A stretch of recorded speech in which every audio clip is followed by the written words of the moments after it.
નમસ્તે મિત્રો, સ્વાગત છે તમારું મારા આજના નવા વિડીયોમાં. મિત્રો, આજે આપણે બનાવીશું પાણીપુરી ચાટ. તેના માટે આપણે પાણીપુરીની પૂરી લઈશું, બાફેલા બટેકા લઈશું, ચણા લઈશું અને બીજા મસાલા લઈશું. મિત્રો, સૌ પહેલાં તો આપણે બટેકાને હાથથી મેશ કરી અને આમાં એડ કરી દઈશું.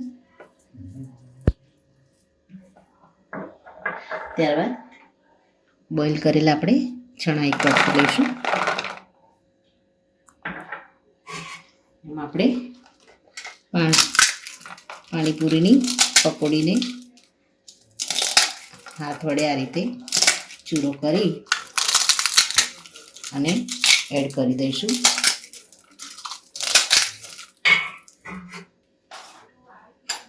પર આપણે ડુંગળી અને એક મરચું લીધું છે કટ કરીને, એ લઈ લઈશું.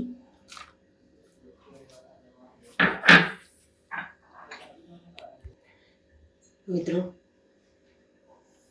આપણે સંચળ મીઠું થોડું એડ કરી દઈશું.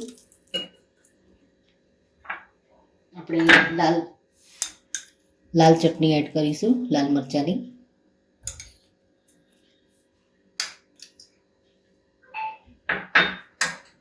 ત્યારબાદ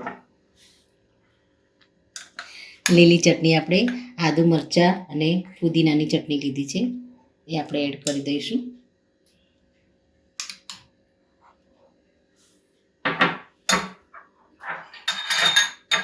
અને આપણે બરાબર મિક્સ કરી દઈશું.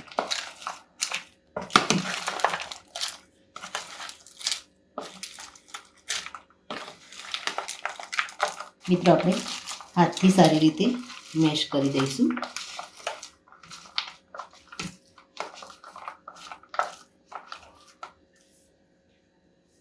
ઉપરથી આપણે લીલી ચટણી એડ કરી દઈશું.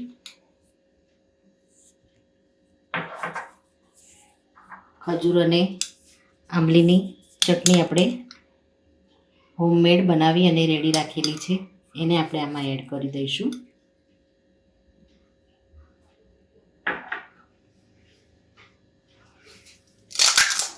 બે ત્રણ પૂરી ફરીથી ઉપર ક્રશ કરીને એડ કરી દઈશું. ફરી આપણે થોડી ડુંગળી એડ કરી દઈશું. ફરી આપણે દહીં એડ કરી દઈશું.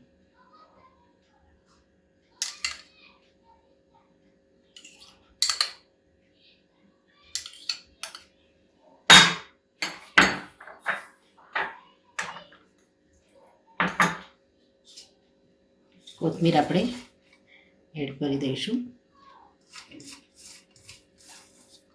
ઉપરથી આપણે ચાટ મસાલો એડ કરી દઈશું.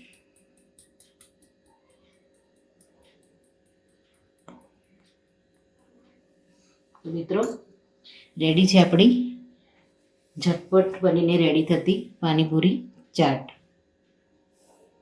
મિત્રો, આપણે જ્યારે પાણીપુરી બનાવી હોય ત્યારે પણ આપણને જો ચાટ ખાવાની ઈચ્છા થાય તો ફટાફટ તમે એમાંથી આ ચાટ બનાવી અને રેડી કરી શકો છો.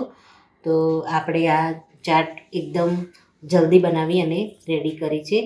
તો મિત્રો, આ સાથે મારો વિડીયો પૂરો થાય છે. જો મારો વિડીયો તમને ગમ્યો હોય તો લાઇક, શેર અને સબસ્ક્રાઈબ કરવાનું ભૂલશો નહીં. અને કમેન્ટમાં જરૂરથી લખો કે મારી આ રેસીપી તમને કેવી લાગી.